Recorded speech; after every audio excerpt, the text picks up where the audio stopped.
So it's not just about sobriety. It's about wanting to be better with your health, wanting to be better with your education and career. You could only want it. So we can't make people to better themselves. You know what I mean? It could be frustrating, trust me, because I feel that way too sometimes. But then you have to just sit back and be like, you know what? This is Rock Bottom with Ryan. No sugarcoating, no filters. The pain, the chaos, the truth. No bullshit. Just recovery.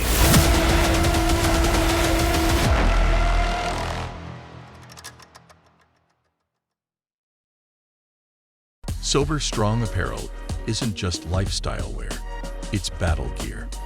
We rep sobriety like a badge of honor, and every piece you throw on says you're part of the crew that doesn't back down.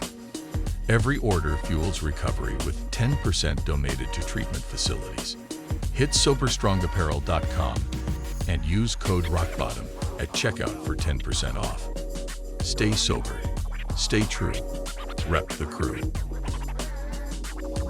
All right, welcome to another episode of Rock Bottom with Ryan and Rachel. Rachel, how you doing? Good. How are you? I'm good. It's nice to be It's a sitting long here. time no talk. Long time no talk. It's nice to be sitting here with you on a Tuesday. It's just us today, no guests, but some of our best conversations happen when we're just talking to each other about stuff. So today we wanted to Truth. go into maybe some of the long-term consequences of recovery, like things that maybe don't get patched up perfectly, maybe financial crisis that carried into sobriety, stuff like that, like stuff that we still got to deal with in recovery that are inconveniences, but we got to face them sober now that we are sober and have to actually face things head on. Yeah. Yeah. It doesn't matter. You could get clean and sober all you want, but the decisions that you make in active addiction, that could carry into sobriety. That's just point blank period. Like for me, I wasn't sober. I kept drinking, but when I got my DUI, I was not in the car.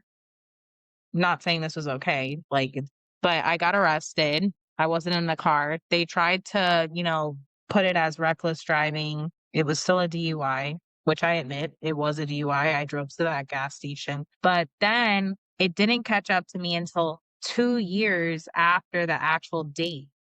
So I was like scot-free driving, still drinking and driving, no breath analyzer, anything like that.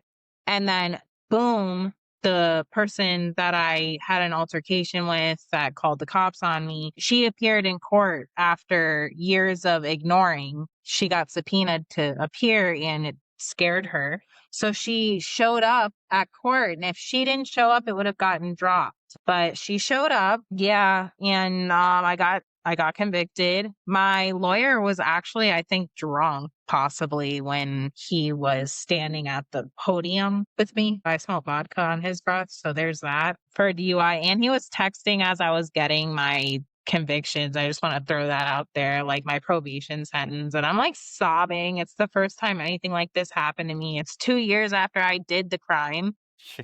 And, I got probation and then I got my license taken away again, just like when I got out of jail 2 years after.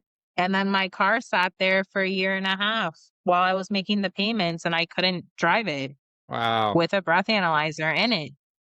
Yeah, so my fiance had to drive me everywhere. Jeez. So those are consequences that carry with you. I mean, it's been a little over 10 years now. I don't have to, it does come up, on, when they look me up for background checks now, but I'm honest if I get hired. But, yeah, it's going to follow you for life, things like that. Yeah, it does. You don't think you still search me in my hometown right now, and the first thing that comes up is so-and-so got a DUI, and I'm just like, great, that's got to be the one thing people see if they want to look me up in town. It's like, even if it's not fully on my record anymore, I got it marked down to something else, but it comes back to bite me. But it's funny that you mentioned that the person showed up to court and screwed everything up for you. I got lucky when I got arrested in Las Vegas one time, and the witness who reported what I had done didn't show up, and I got everything dropped, so it worked out in my favor. I got lucky on that one. Yeah. Yeah, but well, I mean, I did the crime. I'm not gonna sit here and, be like, damn, she showed up. But I mean, fuck, 2 years later, Yeah, like, really. Not eh, to mention the just financial. show up the first time once it gets out of the way, like, Yeah. you know?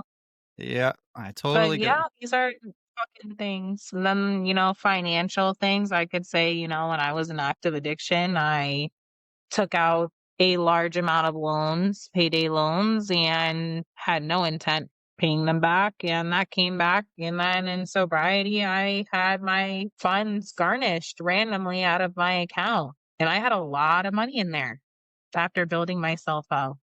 So I'm just like, well, that just got fixed recently. So, and I'm going on almost 2 years of sobriety. Wow.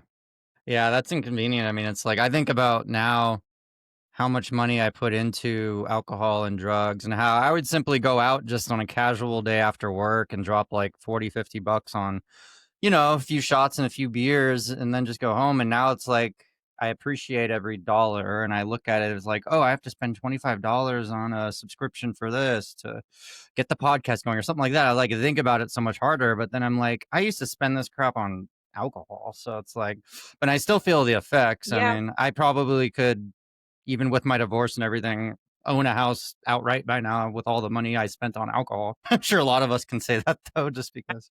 Yeah. Gosh, I don't even know I can't even imagine what I possibly I could have been out of the, apartment that I've been in for 10 years if I wasn't in active addiction. There were many opportunities that I could have put money away, Yeah. but I blew money when I had stacks of money in my hand. I blew money on trips or tattoos or just bullshit, going out to eat every single night, and I didn't save any of it. Yeah. I So know. It's unfortunate. any of it. Yeah, me too. And it's like, yeah. And then, like you said, like, yeah, like those loans come back to bite you and you're like responsible now. So you're like, I have to pay them back now because like you're trying to get your credit back or whatever. So like your reasoning behind Like, it. "Fuck, I need a loan now." Yeah. Don't And we now all? I get denied. I know. And it That's another sucks. consequence, 'Cause, though. I mean, That's a consequence. The holidays are coming up. I need a loan, man. Like, come on. I know And I can't all because those I fucked benders, up. I would rebuild my credit and then all of a sudden I'd go on a bender and I would stop paying things and all of a sudden I'd be like, man, it's so quickly to drop your credit can drop so much faster than it takes to build it up. It's scary. Oh, hell yeah. Make one late payment and it's gonna drop 50 points. Yeah, and then you make like 100 payments on time and it goes up 2 points for you. I'm like, cool, this is nice. So how about like I worked so hard. so financially, obviously there's long-term repercussions that it takes a long time for us to build back. But how about say like consequences of relationships? Like there's some relationships that I have that I've looked back at now after making amends with most of the people I wanted to. I'm starting to realize there are still negative people out there that I still don't think have worked on themselves and I don't really feel like making amends with them or associating with them. Do you ever get that? Yeah, I could highly agree on that. With multiple people, it's not just, one person, but you could try to make amends with somebody. You could realize what you've done wrong. You could take accountability, but if they're not doing the work on themselves, there's no way that relationship is going to mend. Okay, so like I could do all the work that I need on myself. I could go to therapy, meditate, stay sober, work out, take care of me, but if they are not taking ownership on what they've done wrong ever, because nobody's perfect, Yeah. there's no way it's gonna be an actual relationship. Exactly. Like there's some situations where I'm like, yeah, I was drinking during those phases. I made some dumb decisions. I said some bad things. I did some bad things. But at the same time, a lot of it's 50-50 or a lot of it I was pushed to the limit where I finally like lost my cool or something. And I'm kind of like, maybe I'd make amends if I knew that person felt remorse as well. And I don't know if that makes me selfish in my recovery, but it's just kind of like I still am allowed to tell some people to fuck off, you know?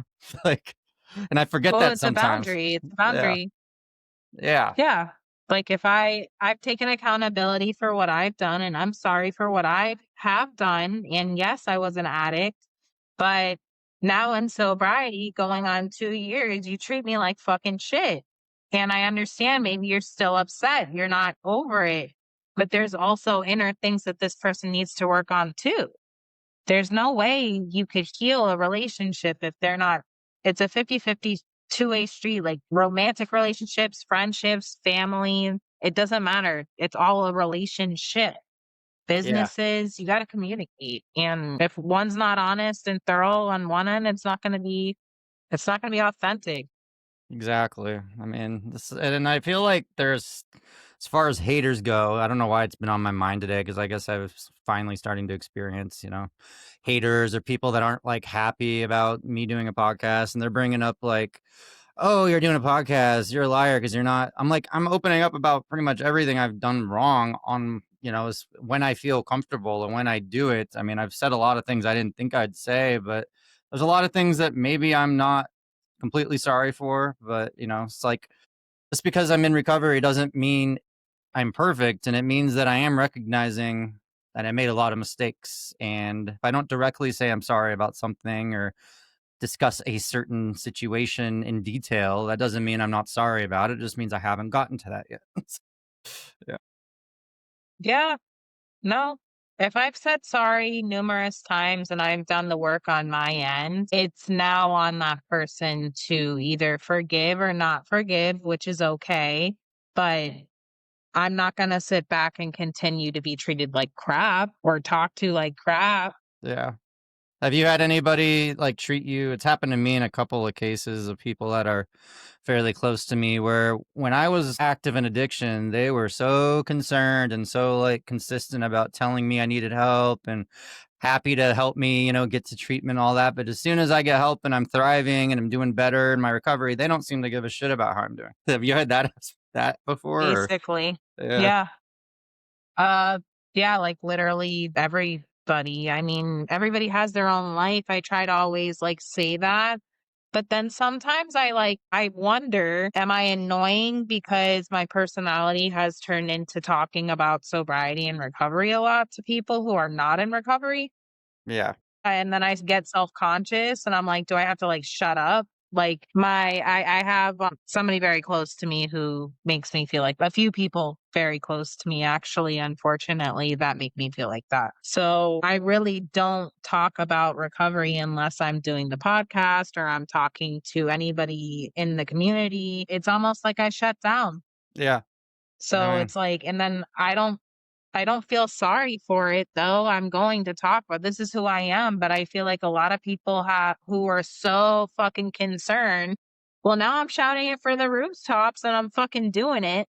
yep. Where are you? Exactly. And I saw a comment the other day on one of my videos on TikTok, and somebody said, I'm really sick of these people, all these people in recovery talking about how proud they are to be in recovery. Like they weren't I once, saw that. yeah, like they weren't where it's once like a, down in the dumps and now they have to like celebrate it and stuff. I'm like, yeah, we kind of do Yeah, like because, we and get I it. responded to that and I just said like, we overcame something really difficult and we're doing better. I think anybody should celebrate an accomplishment, and changing your Yeah. life around is a Yeah, big I did accomplishment. see that. Yeah. And then, Yeah, like there's people out there suffering and we want to share our stories and we want to get it out there because there's people who are afraid. It's a very scary thing facing what you've gone through in the past and why we used. It's yeah, scary as fuck. it is. It is. So, I mean, the fact is, we're in a better position now. And it's like, I still catch myself thinking a lot of times that I still have these. I don't mind these people that hate on us being in recovery and celebrating it, but I do still have animosity towards certain people in the past where it's like, okay, I've gotten better. I've worked on myself as a person, but how come they're not working them on themselves as people? They're still the same person and they're still bringing that same toxicity into new relationships or new friendships. And I'm like, why can't everybody kind of act like people in recovery where you're just working on yourself 24 hours at a time? I think it's honestly meant for people that aren't just in recovery as far as like what we work on when we're bettering ourselves. I'm kind of in a ranting mood today, Yeah, if you I can't mean, tell. no, I mean it for sure. No, but it's okay to rant. Rant. That's what this whole thing's about. But I think feel people are going to better themselves whether and see, I could bring up weight loss too because I almost said a victim. I'm so fucking tired. a victim of weight loss. A victim. No, I fucking lost 80 pounds. So I know what it's like to have to put yourself like in a disciplined mindset and actually follow through with all of that. And it's the same thing about sobriety. It's the same thing about having, you could only better yourself if you want to. So it's not just about sobriety. It's about wanting to be better with your health, wanting to be better with your education and career. You could only want it. So we can't make people to better themselves. You know what I mean? It could be frustrating, trust me, because I feel that way too sometimes. But then you have to just sit back and be like, you know what? Even if it's not sobriety, it's just weight loss or career or whatever, Yeah, it's their journey. exactly. It is their journey, and it's like some people better late than never. And like, I mean, I could have been working on myself at age 20, but I chose not to. And some people, they could be our age right now and not even an alcoholic or addict, and they may not choose to work on themselves until they're in their late 50s. I mean, I'd say my dad and I had our sets of issues, and but I noticed like late into his late 60s when he got into a great marriage that he's still in, he was actually working on himself actively, and it shows in our relationship. It shows how he responds to things, and I'm proud of him for it. And same with my mother with her alcoholism. Good. She started late too, and some people we got to be patient with. Kind of back to our episode about patience. Yeah. So um Yeah. it's like, No, and I for sure. also, do you ever feel like you have issues with trust still? Like, even though like you live an honest life now, do you ever feel like you still struggle with trust in sobriety, trusting others and believing everything they say? Or do you feel like you have to set boundaries even more because you don't trust people? I wouldn't say trust. I'm really a good judge of character. I mean, with my own, like my relationship, my romantic relationship, my fiance, there's, trust issues due to the past, but that's just because, 9 years together, little things, and we're growing and we're starting to, really, really learn about each other prior to marriage, which is awesome. The real us. We've worked on trust there, especially once sobriety came into the picture because I wasn't able to be clear-minded and I would always accuse and I wasn't even present enough to be accusing properly. So there's that. And he had to have trust with me. He had to learn how to trust me and learn how to see how I am Yeah. really not using when I'm not with him because I would like take Yeah. She's the real deal. Yeah. No, I yeah, totally get and that. Like that I time mean, he he wouldn't saw have you drinking proposed. mouthwash or whatever, or switching I was mouthwash in your fucking mouth, greedy. and he like freaked out. That just shows like even our Al-Anon people are still on edge. Yeah, So, yeah.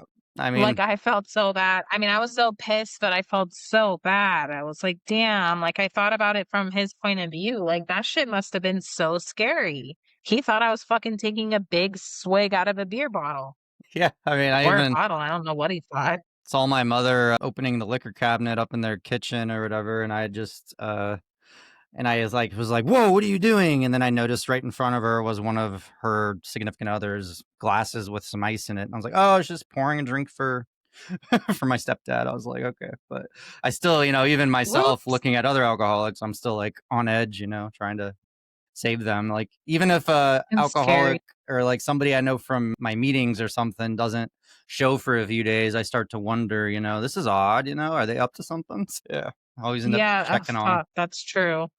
Yeah. That's true. Like, if I But don't see somebody in the community online on Instagram or something like that, I'm like, "Are they okay?" yeah, exactly. So back to Yeah, like I guess that's trust for sure.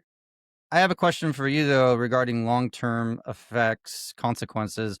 Would you ever look at the fact that you said that you've had to work really hard to get a whole full physical transformation? Do you feel like the weight you gained while drinking is a long-term consequence because you're working so hard now and you've gotten rid of all of it, which I applaud, but like do you feel like that's considered a consequence? Yeah. I wouldn't say full-blown consequence, but because I learned a better, healthier lifestyle. But now, like, I'm always looking at something to perfect, and I probably see myself more flabby than anyone else. I mean, I don't know if I am or not. I for sure have loose skin, so that's a consequence of gaining that much weight. There's nothing I could really do about that unless I decide to go through with the surgery, which I'm not gonna do because that's a massive scar, which Yeah. actually I could tell a fucking cool story with. I could say I got in a fight with, like, a samurai or something. Yeah. That would be a cool story, actually. I'd probably believe you, just considering all the fights you used to get into. Well, no well, nothing with a knife. I'd be like, I "Who did never been Rachel that was challenge this weird. time?" Never with knives, never with a knife. I swear to God, I swear, I'm not even gonna lie, I'll say this on, the internet 'cause this is gonna be put out there. If somebody pulled a knife on me, I would be like, "I am so sorry." Like, I would fucking cry straight the fuck up, especially now in sobriety. Oh, yeah. Knives scare the living fuck out of me. They Yeah, do, I don't no, they know. do, me too. I had an ex pull a knife on me one time during just an argument. It wasn't even nothing even gotten physical, and all of a sudden a knife came out, and I'm like, "I retract everything I said. I will see you later."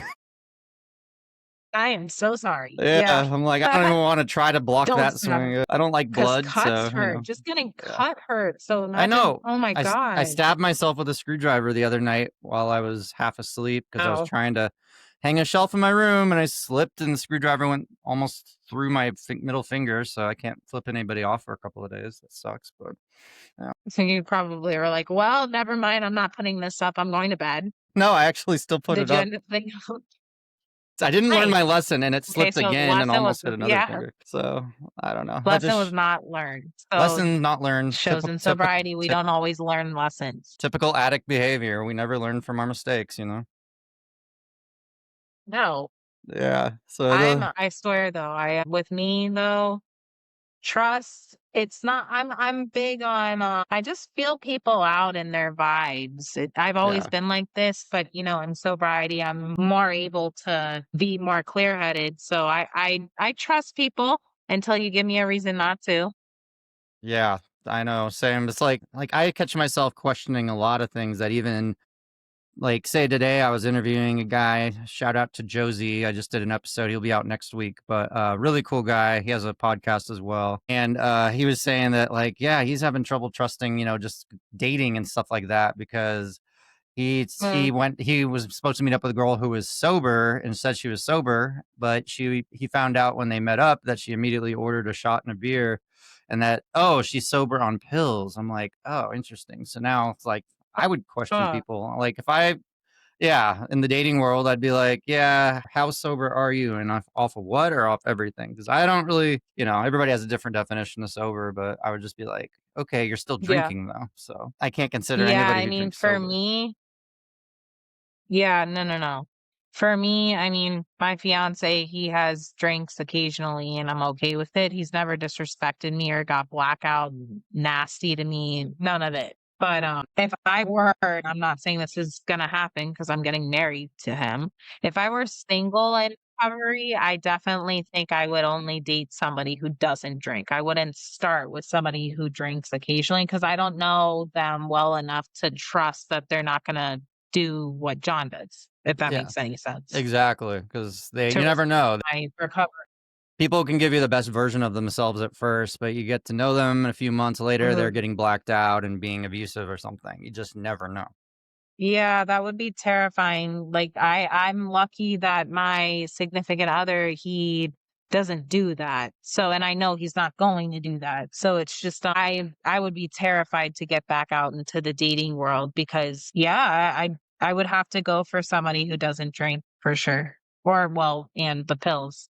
I Yep. couldn't. Yeah, we got to Me be either. sober. I mean, there was a toxic relationship I got into that she had DUIs, so wasn't allowed to drink for the first 3 months of our relationship because she was getting random UAs. So she didn't drink, and our relationship was great. So by the time she could start drinking, and I could notice what it did to her, I was already so emotionally invested already. I was like, oh, well, I guess I have to deal with it now. But like you can just tell, like that relationship was actually fun and healthy, and then all of a sudden, right down the drain as soon as the alcohol kicked in again. So yeah. Yeah, no, I would be too afraid for sure. So I'm definitely lucky and blessed in that aspect for sure. Yeah. But, some people when they quit, I know for sure they can't be with their partners anymore if they're still drinking. Yeah. It doesn't work for some people. Just because it's working for me and John, Yeah, it doesn't exactly. work for everybody. I mean, I do have a rule. I don't want bottles left in my house. Like if I have a get together or family over and I tell them, you guys can bring beer and wine, but if there's any left over, I do want you to take it with you. I Exactly. trust myself, but I don't want it here. Yeah. I don't want it in my fridge at 7 a.m. when I could just be having a crazy thought and go straight to Yeah. doing that. I I don't don't want it there. Yeah, I know I won't drink because I've had it around me before, but I also, if it doesn't need to be there, then I don't want it there. So it's one of I those prefer things. not to see alcohol in my safe space. Exactly.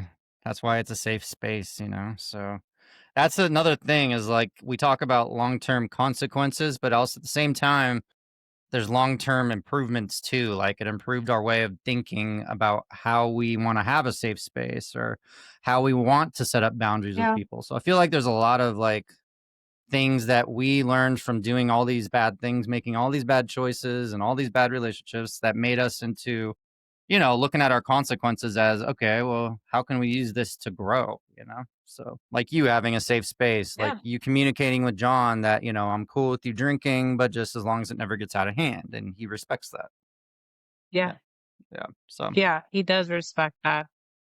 I remember the first time that he had just a few drinks, in early sobriety for me, it was around, Memorial Day. We were invited to, like, one of his coworkers or boss's house and stuff like that, and he really did just have a few drinks, and I was gonna be the DD. I said it was fine. I was okay. I was about 3, 4 months sober. I felt okay. I was a little uncomfortable, but I felt okay. And the whole time when he was a little tipsy, he kept going, "I'm so sorry, I'm so sorry, I'm so sorry," like, and you could tell he was trying to respect me, and I felt so bad. The same thing happened with my sister at a wedding that I was at in September. She accidentally, like, okay, so me and her both really love iced coffee, like, different flavor iced coffee. It's nothing that me and her have always had in common our whole life, and she, like, goes and hands me at the wedding we were at. She was tipsy. She was like, "Here, try this," and it was an espresso martini. I never tried one before, but I'm in sobriety, and she was like, "I'm so sorry," and, like, her husband and John saw, and they were, like, jokingly, "Oh, wow, you gave your sister alcohol," and my sister felt so bad. She's like, I'm so sorry," and I was like, "I'm not mad at you. Like, you did that on accident." yeah. So, people forget, like, it's okay. You're human too, and you were tipsy. So, it's funny to be on the other end, though. Yeah. It forces us to be understanding. And if we react a different way, it would almost make us look hypocritical. I wasn't upset with either one of them. Exactly, because I'm like, I know exactly what it's like, and I've probably done much worse shit when I was fucked up. No, it was so innocent on her end, and Yeah. then John, he never drinks, and he was, tipsy, and he was having a fun time. I told him it was okay, and he felt so guilty for being tipsy in front of me. But it's a respect thing, and I love that about the relationship that I'm in. He respects me. Yeah. He I does. can tell. I can tell you guys are definitely have a really healthy relationship. It's awesome that you guys are getting married in April. That'll be awesome. It's happening. Yeah, it's the It's real happening. I'm deal. serving alcohol there. Can't wait to be I am there. serving alcohol at my wedding, though. Heck yeah. Yes, you will be there. You're doing a reading. Yep. Yep. I'm excited for that. And Yes. those are, yeah, I mean, I feel like, as far as aside from consequences, it seems like there's so many rewards. Like you guys just having such a healthy relationship now and planning a wedding and all that. Like none of that would be possible if you weren't sober, I would assume. 100%. He proposed to me a month after my sobriety date That's amazing. on Mother's Day. He proposed to me literally after I turned a year. I almost think that I never asked him this, but I almost think that he was waiting for me to hit a year and he was planning to propose. Wow. That's awesome. So, So that just shows that even after 30 days, he trusted because you had the look in your eye that you were really determined this time to get to change your life around. And he trusted that after 30 days. I mean, that's incredible. So now you guys will be, yeah, he needed me to do it.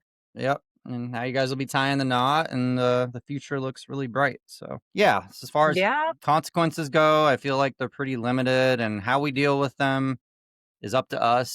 Certain things that I don't really care to get fixed, to be honest. And there's things that I will work my butt off the rest of my life to fix as far as consequences go. So, yeah.